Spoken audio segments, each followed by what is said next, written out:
खाली डोक्यावर पाय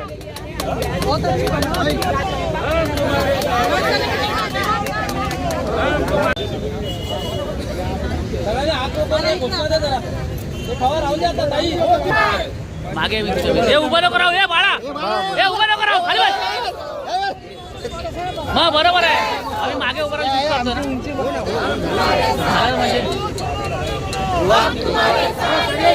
राष्ट्रवादी काँग्रेस पक्षाचा पाहायला मिळते.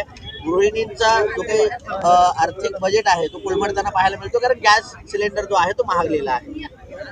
उद्या महिला दिन आहे आणि या महिला दिनीच्या एक दिवस आधीच या महिलांना परत खड्ड्यात घालण्याचं काम या केंद्र शासनाने केलेलं आहे. आज घरगुती गॅस 60 रुपयांनी महागला आहे आणि कमर्शियल गॅस 118 रुपयांनी.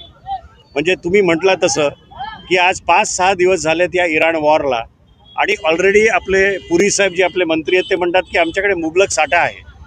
मग जो तुमच्याकडे मुबलक साठा आहे मग आमच्या महिलांना गृहिणींना खड्ड्यात का तुम्ही घालत आहे? आणि आज 5 दिवसानंतर जर तुम्ही भाववाढ करत असाल तर येणारं जर हे युद्ध महिना 2 महिना चाललं तर भाववाढ काय होईल, याचे परिणाम काय होणार हे यामुळे दिसून येतं. तर खऱ्या अर्थाने आमचं केंद्र शासनाला म्हणणं आहे की एका हाताने तुम्ही 1,500 रुपये आमच्या महिलांना देत आहे आणि दुसरीकडनं हळूहळू महागाईच्या निमित्ताने हे आमच्याकडनं काढून घेत आहे. त्याचा निषेध करायला, त्याच्या विरोधात आज आम्ही आलेलो आहे. आज आमच्या महिलांनी इथे रस्त्यावर भाकरी बनवलेली आहे, रस्त्यावर त्यांनी चूल 2 पेटवून भात बनवलेला आहे आणि आम्हाला असं वाटायला लागलं चित्र की येणाऱ्या दिवसात महागाईमुळे गॅस सोडून परत एकदा हीच पाळी आमच्या महिलांवर येते की काय. बहिणींसाठी अनोखी भेट जी आहे दरवाढीची केलेली असं पाहायला मिळतं. फक्त बोलण्यासाठी लाडकी बहीण आहे, पण लाडक्या बहिणीसाठी या सरकारने कसलीच भाववाढ अशी आहे की ती कमी केलेली नाही, ती दिवसेंदिवस वाढत चाललेली आहे. जर तुम्ही लाडकी बहीण म्हणून घेता तर लाडक्या बहिणींचे तुम्हाला प्रश्न सरकारला दिसत नाहीये का?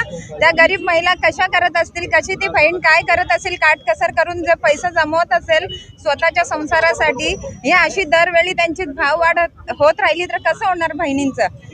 आणि उद्या महिला दिन आहे तर महिला दिनाच्या निमित्त त्यांनी ही मोठी भेट सरकारने जर दिली आहे भाववाढ करून, तर ह्या सरकारला आणखीन बोलायचं तरी काय आपण सर्वांनी महिलांनी?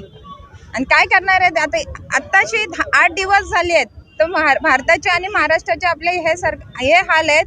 आणखीन पुढे युद्ध चालू राहिलं तर काय करणार आहेत हे सर्वजण?